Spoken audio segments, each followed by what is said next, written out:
Ano?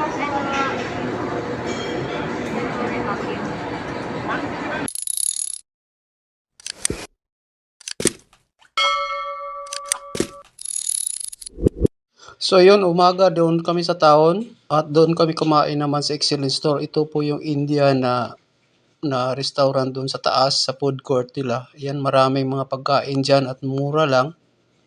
Nag-order kami ng kawil soup at yan yung tindera na naglalagay na ng in-order namin doon sa styro. Kasama kasi namin si Ate Jo.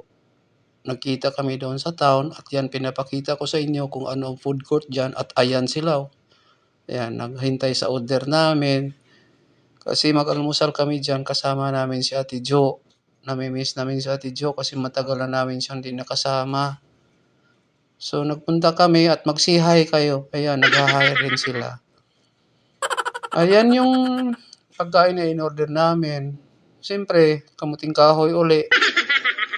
Paborito namin, healthy food at kauhil soup. So, ayan, hinintay namin na matapos at marami sila mga pagkain at ayan yung menu nila at mga prices. Mura lang naman, hindi naman masyadong mahal dyan. Affordable lang, public kasi yan place sa taas ng Excellence Store sa town. Ayan yung in-order namin, ayan o, kauhil soup at yan yung kamuting kahoy. So, ayan si Ate Jo, kauhil soup rin sa kanya. So, yun guys, yun lang ang nangyayari kanina sa umaga. Almusal namin. Ciao!